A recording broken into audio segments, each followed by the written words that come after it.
Good afternoon, everyone, and welcome to this afternoon's Integrated Care Partnership.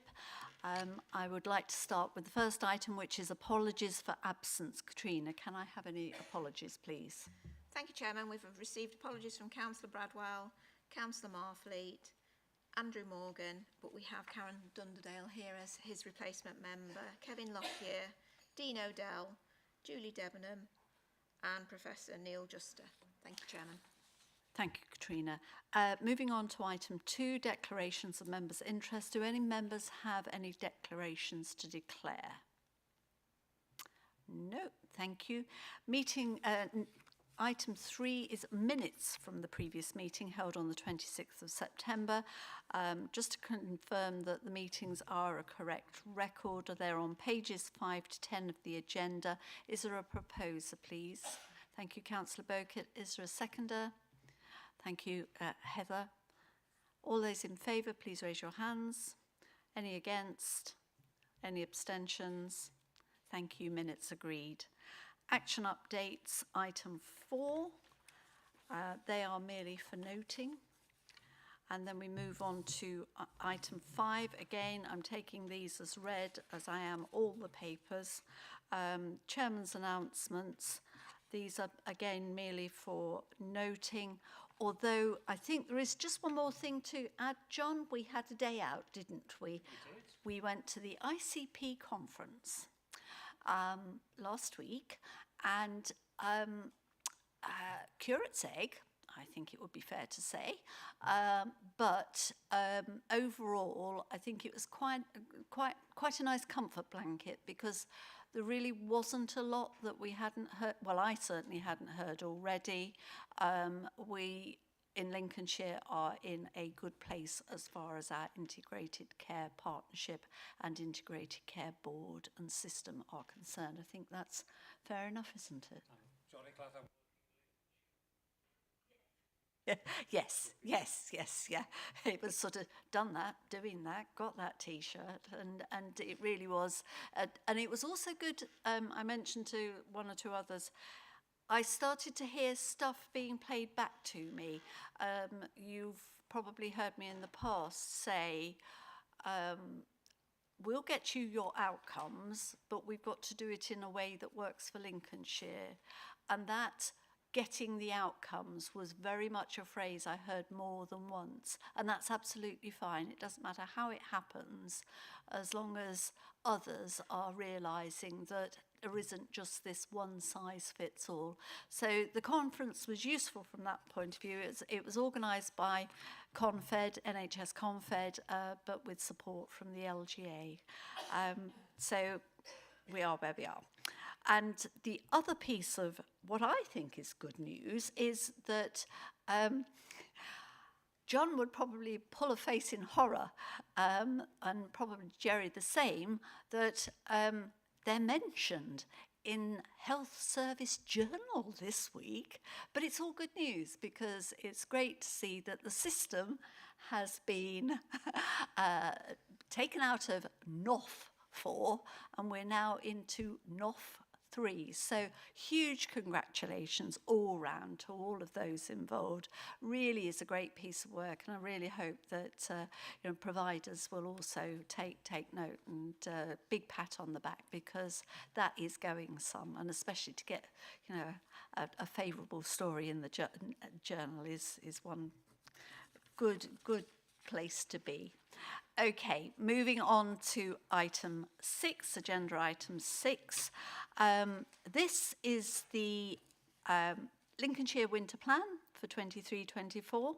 It's been circulated on pages 15 to 44.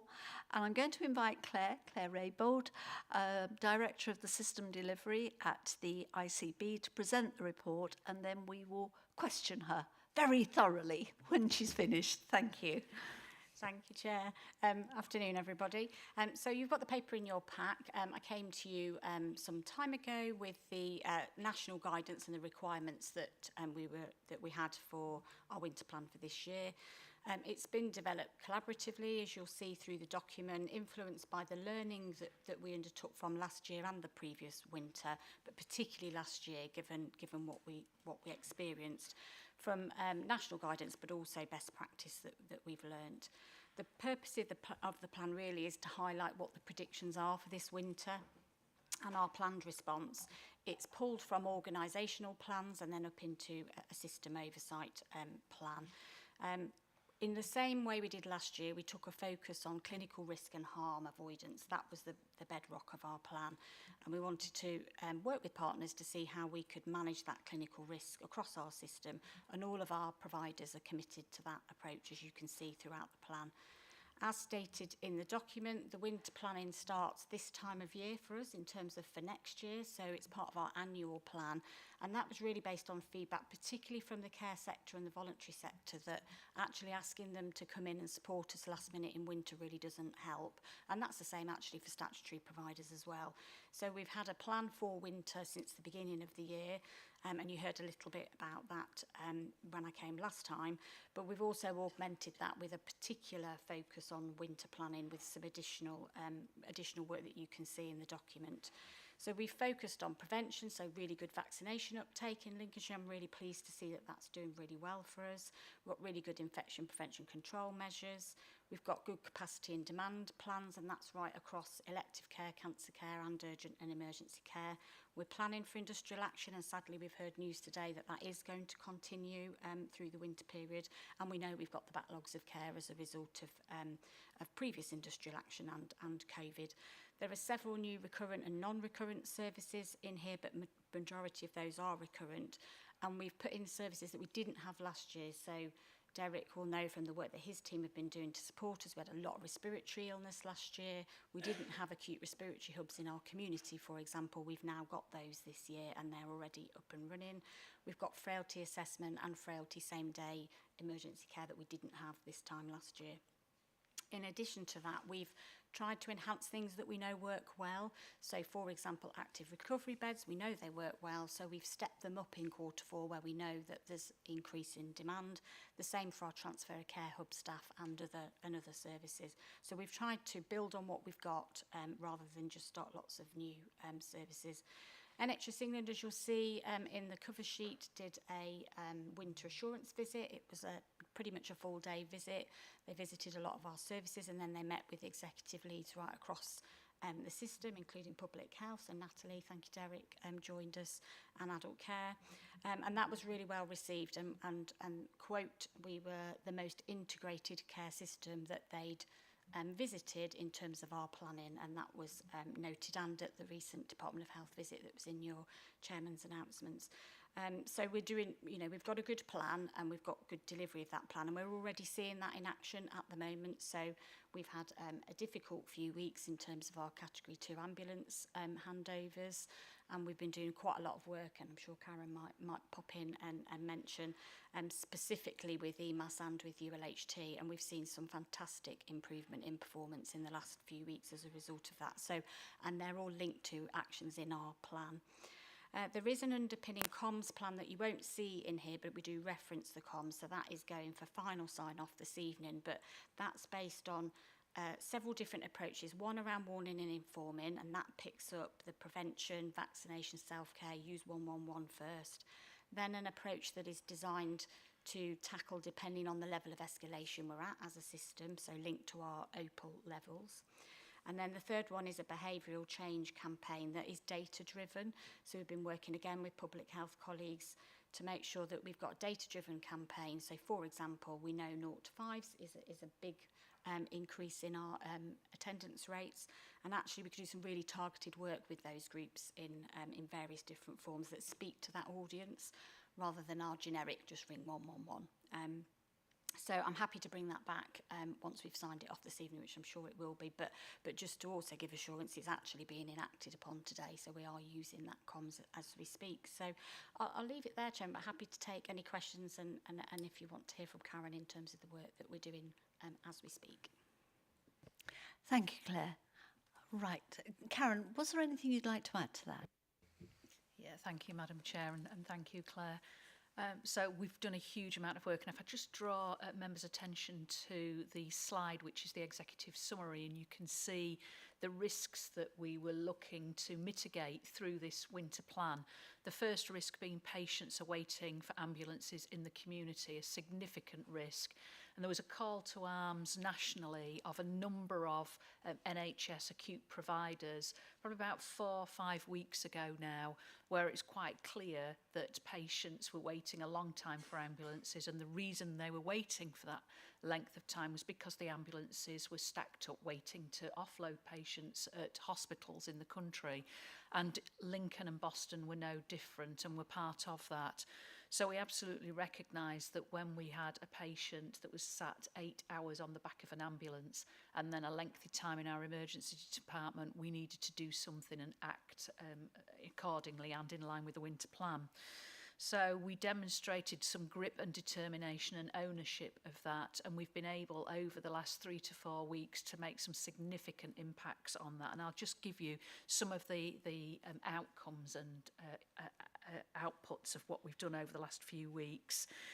So we were regularly seeing our category 2 mean across EMAS that we were impacting on as an acute provider, been anywhere up to 140 to 150 hours.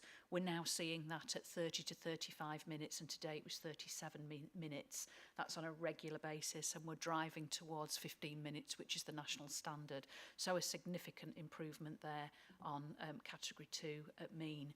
Of course, that only is meaningful when you start to look at the amount of minutes that ambulances are held at our hospitals, and we've seen over the last 3 to 4 weeks a reduction of 40 minutes lost per ambulance arrival to 6 minutes over the last 3 to 4 weeks with the work that we've been doing. We've also seen that our weekly total number of ambulances handing over 60 minutes, so being able to hand their patients over, and it took longer than 60 minutes to do that, reduced from 295 ambulance handovers, 295 minutes to 55 minutes. So again, another sizable drop. And then the category 2 mean has reduced from just over 89 minutes to 46 minutes, again over the last 3 to 4 weeks. And then finally, the lost hours reduced, and this is quite spectacular, from 624 hours to 88 hours in one week. So that was an average over 7 days. So this almost sits in the kind of shock and awe arena, really, in terms of really quick improvements over the last 3 to 4 weeks, which has been gripped by executives. We've done this in the establishment of a group model between acute and community care, supported by our ICB colleagues as well, along with EMAS colleagues, been able to have a trusted relationship which is helping us drive that agenda forward, all for the better for our patients in our emergency departments, but not only the patients and their families, but colleagues that work in those departments as well, who actually now are feeling it feels a lot better for them. They're able to spend the time and get the level of job satisfaction that they're looking for in caring for the patients in those departments. So some spectacular changes, and again also plays into a number of the risks that you see within that winter plan around us making sure that we can offload ambulances and those patients. And then the focus now over the next couple of weeks will be about the length of time spent in the department, which we've equally seen reduced by over 60% per patient. Thank you. Follow that. Wow. Thank you. That's really is a good news story, isn't it? I don't think anybody can deny that at all. Are there any comments or questions at all? Okay, can we then move to the actions required, and that's to consider the work undertaken in preparation of the winter plan and recognise any areas of consideration and inclusion. So if you're all happy, can you raise your hands, please? Any against? Any abstentions? Thank you. Thank you, Claire. Thank you, Karen. Much appreciated. We move on to item 7, which is the National Smoke-Free Generation announcements and what it means for Lincolnshire. I'm going to hand it straight over to you, Derek. The floor is yours. Thank you, Councillor Woolley. And I will follow that by saying that if we do manage to pass this legislation, it'll probably have the single biggest impact on the health of the population since the smoking in public places ban. So fabulous work in terms of the winter plan, and this is really focused on that that prevention agenda that we've spoken about a lot already. The headlines, I'm sure everybody knows. The Prime Minister has announced the introduction, or the plans to introduce new legislation to prohibit the sale of tobacco products to children born on or after the 1st of January 2009, effectively raising the smoking age by a year each year until it applies to the whole population. Clearly, as Director of Public Health, something I absolutely support. The announcement had two parts to it. So there was that primary legislation, and there was also a consultation around vaping, and the paper provides further information on that. The key parts around the legislation that will come through based on the consultation around vaping, we'll find out later on. The other bits to pull out of the paper really are that, as well as the approach to a smoke-free generation and legislation around vaping, the government have also committed to drive support for people who are smokers who want to quit, which is fabulous. Doubling the funding nationally around stop smoking services. Now in Lincolnshire we have an integrated model, as everybody knows, as part of One New Lincolnshire. We also have an acute-based model as well. But this would be in addition to that, and the announcement is it'll be circa £1 million additional coming into Lincolnshire every year, and the details of what that can be spent on are in the paper, so I won't go through that. The expectation is we will get that the additional £1 million in 24-25, so obviously we need to go through the appropriate process to make sure we commission services for that, and we're going through that process at the moment. There's also additional money to fund national tobacco marketing campaigns, and there is a rollout of a new swap to stop scheme in terms of people who are smoking swapping onto vaping. And this is where people sometimes get confused about the messages, because aren't we looking at legislation around vaping? So just to be really clear about the messages. If you don't smoke and you don't vape, don't do either, ever, full stop. That's the public health advice. If you smoke tobacco and you want to quit, approach One New Lincolnshire. They will provide wraparound support, evidence-based support with pharmacotherapy. That's the most likely way that people are going to quit smoking. They may support you to move from tobacco product onto a vaping product, because that's going to reduce your risk, but that would only happen if you're not going to be able to quit straight away with that support. So message is, don't smoke, don't vape. If you just smoke and you can't quit, but you want to reduce your risk, then vaping, switching to vaping will reduce your risk. It is a little bit complicated, but just to flag those issues up. Basically, the rest of the details in there. The next steps that we've got are we're planning for future delivery. We've got to recognise that to secure that additional £1 million, we need to continue to fund all of the money that goes into our stop smoking services as is, and that's what we do, and we do get investment from the ICB into that space as well. So it's not that we can take money out there and then substitute. We do need to add the £1 million into what we're already doing, and that's the plan. We're looking at how we can develop this approach in a more integrated way, because there are several different lines of funding and how we would bring that together, and we're proposing that we use our newly established Prevention and Health Inequalities Executive Group, and we talked about that and agreed the terms of reference at the last Health and Wellbeing Board as the driver for bringing all of this together. I'll stop there, Chair. Thank you, Derek. Comments or questions at all? Martin, and then John. So clearly, from a health perspective, this is enormously to be welcomed. I just wanted to pick up the point about the additional 30 million to support action to stop underage sales. I mean, obviously, trading standards falls within my remit, and I know the trading standards team do very active, very effective work. But to be honest, it is a drop in the ocean. And so any additional funding that can be made available to this, that we can take action to stop illegal sales, it's often a front for other illegal activity. So if we can stop this bit, then it can have quite a wider effect. So that combination of snuffing out smoking at source, as it were, and then also giving us additional support so that we can avoid the illegal side of it, and I think that would brings a lot of benefits across all sides. Yeah, the announcement by the Prime Minister, this is a pretty mega public health announcement, isn't it? It kind of came and went in the media in the day, but this seems like a really significant thing. And it's significant for us in Lincolnshire, given our smoking rates and some of the very stubbornly high parts of our population. So this clearly has to be welcomed in public health terms, which is great.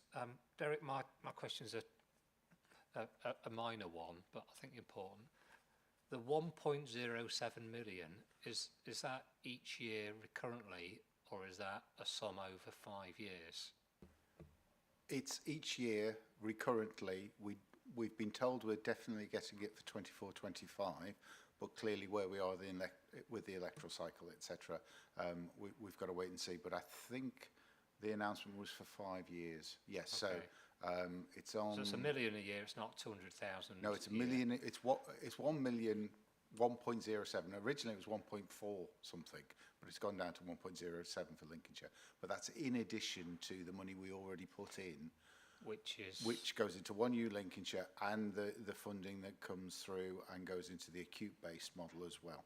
Yeah. Have you got a rough in your head? What's the rough sum of that? Well, it's 2.8, I think, for One U Lincolnshire, and there's 500,000 from the ICB. I don't know what the stop smoking figure is for the acute, and what we want to do is really bring not change them, but bring the different lines together under the Prevention, Health and Equalities programme, and then look how we can maximise the outcomes and make sure we haven't got different pathways and a lot of handover points. We've done a lot of work on that already, but we can integrate in a better way. So the size of the opportunity, this is an increase of what, 20-25%?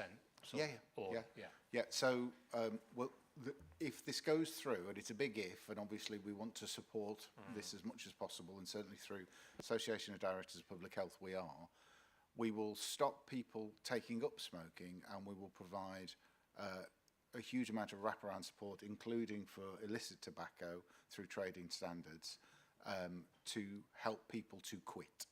And that is where the Prime Minister's vision for a smoke-free generation comes through, because you've got both sides. And playing into the health and wellbeing board conversation earlier, vascular dementia, key driver for vascular dementia is smoking, causing cardiovascular disease that inputs into vascular dementia. So it is an absolute cross-cutter. Thank you, Derek. Any other comments or questions? Okay, can we move to the recommendations then, which is to agree the proposed next steps and support the system approach to delivering the smoke-free generation agenda. Can you raise your hands in agreement? Thank you. Any against? Any abstentions? Thank you. We're happy to support that. Can we now move on to item 8, which is the Lincolnshire Drug and Alcohol Partnership, Combating Drugs Partnership. This is in your agenda on pages 51 to 80. And Lucy, if you would like to update us, please, and present your report. Thank you. Thank you, Chairman. So the Lincolnshire Drug and Alcohol Partnership was established around 15 months ago in September 2022. And it was in response to the 10-year National Drug Strategy, From Harm to Hope. And the partnership there really is, it helps us to understand local drug and alcohol related harms to individuals, to families, to communities and wider society, and then to work together to prevent and reduce those harms. The paper presents some key data around the prevalence of drug and alcohol use in Lincolnshire, who's accessing, kind of the numbers of people accessing treatment, and some of the key outcomes locally. And I'm not going to propose to go through those in detail because I'm conscious they're in the paper. But I do want to highlight some of the key activities that the partnership's been focusing on over the last year, because that's really been made possible by collaborative working across a number of agencies in Lincolnshire. And there are 6 key areas of the focus of our work. The first has been around the development of an all-age prevention plan for drugs and alcohol, and that includes what we'd call a universal offer, so some prevention work that's there to try and touch on everybody, but then also some prevention work that's really focused on specific communities who are at the greatest risk of experiencing kind of alcohol or drug-related harm. We've been working closely with partners to make sure that we've got clear and well-functioning referral pathways into our specialist services that are provided by With You across Lincolnshire. And that includes a range of work as well with the police, specifically around improving access to drug and alcohol treatment through the criminal justice system, also working really closely with probation and with the courts to make sure that we've got that kind of rounded approach of trying to get people that could benefit from specialist support into our treatment services. We've done quite a lot of work around data and intelligence as well, working together to share our information, to build up a more rounded picture of what's happening. And one of the quite kind of exciting things that we've got under development at the moment is some work using the Population Health Management joint data set to try and really understand our population of people with co-occurring serious mental illness and a drug or alcohol use problem, really to understand the size and the characteristics of that population, where they are in Lincolnshire, and how we might better target support towards that especially vulnerable population. And at the moment, our work there is focused really around some of their use of A&E as a starting point. We are also well on with establishing a process to review drug and alcohol related deaths in Lincolnshire to understand what we might be able to learn by looking across, particularly in the first instance, drug related deaths, both to prevent future deaths and to work more collaboratively together to wrap support around individuals who are at the greatest risk of kind of drug or alcohol related death or serious illness. And then just finally, we're reviewing the Lincolnshire drug strategy to broaden that out to become a drug and alcohol strategy, recognising the really close interrelationship between illegal drug use and alcohol use, and often people use both, so trying to kind of support around them separately can be a little bit, it's not necessarily the best way to go. So lots of work that's been happening within that partnership arena. Just finally, I think it would be helpful to highlight that to support the work we've been doing as a drug and alcohol partnership, Lincolnshire is in receipt of significant national grant funding to supplement our other investment, predominantly public health grant funding, but not exclusively, in drug and alcohol treatment services. So for this financial year, 23-24, we're in receipt of 2.6 million additional funding on top of the 5.5 that we invest from the public health grant. Next year, we are expecting that to go up to 3.8 million, some additional funding for our kind of rounded kind of specialist treatment service, and then also additional funding from probation to support us to work more closely with people who are on probation, and also to work more closely with Job Centre Plus around supporting people into employment. So it's one of those areas where we've seen significant additional investment from national government since 2020-21, and that looks like it's going to continue to increase into next financial year, and then we expect it to stabilise out for the 10 years of the strategy, so we'd get another 8 years of funding beyond 24-25, obviously subject to kind of national funding settlements. And that funding has really helped us to improve the quality, the reach, and the specialism of care as well that's on offer to local people. For example, improving the support that's available to children and young people. We've got more female-specific workers, more workers who are focused on supporting people with dual diagnosis. So we've really been able to expand the specialism of our service with that additional funding. And I'll pause there. Thank you, Lucy. Comments, questions, anyone? Councillor Bowkett. Thank you, Lucy. An excellent report and well needed, I think, in Lincolnshire. I worked with an alcoholic for many years, not myself, I might add, and she couldn't get help. We're talking 15 years ago, but she would drink herself silly, then get dry and drink and dry, and it was a very, very hard to watch a young person be addicted to that. My question to you is the rough sleepers, as you might think that I was going to ask, how are we going to work with them? Obviously, they do get discharged from prison. they get on the streets again, and then we have the issues as we have in Skegness with the drink, the drugs, getting arrested or ended up in hospital. So how are we going to work that, and how are we going to staff it? It's a very good question. And a particularly vulnerable population within our broader vulnerable population of drug and alcohol users. Some of the national grant funding we get is specifically earmarked for rough sleepers and those at risk of rough sleeping. So there is a good chunk of that funding that has to be spent, whether or not we wanted it to, although we do use a little bit of our supplemental grant funding to support that population as well. There are some really important offers that we have in Lincolnshire that we can supplement through this grant funding. So the housing related support is important because that can help people who are trying to get back on their feet with more rounded support. But what we do through this funding is make sure that our drug and alcohol treatment services reach out into where our most vulnerable population of rough sleepers are. I think there is still more for us to do, and I think it's one of those, because it's such a difficult population, or can be a really difficult population to get traction and really make a difference with. I think one of the things we need to do is work more closely with that community directly and think about how we co-produce what we offer and how we deliver our services so that we can make sure that as we move forward, it's having the impact that we want it to have.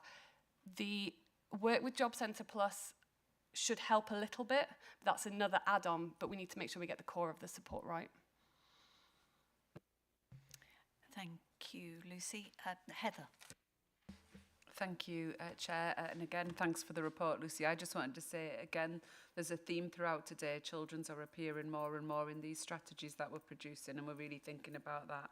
And we know if we can get in early, we won't have to do as much getting in late. So it's really good to see a proportion of this extra funding allocated to extending the reach we've got for children and young people, because I think it was a 33% increase I read in the paper of children and young people accessing between 2021 and 23, I think.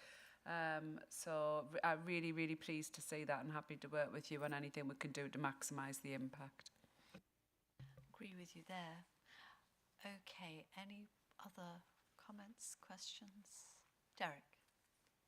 Just to say that clearly this is a focused area, but just coming back to our integrated lifestyle service, that incorporates, language probably isn't right, but a lower level support offer for people around alcohol. So we have a tailored offer right the way across a whole range of different services that we have, and that's all brought together in the Combating Drugs Partnership approach. So it's not a one-size-fits-all approach. We do recognise that different people at different times will require different levels of support and intervention. Thank you for that. Any other comments? Okay, can we move to the recommendations and note the content of the report? If you would like to raise your hands if you're content with the report. Any against? Any abstentions? And finally, item 9 is the forward plan. I don't propose to go through it, but what I do want to say is that if there are items that you would like to see on the forward plan, would you make Alison aware, please? And on that note, I'd like to thank you for your attendance and close this meeting. Thank you.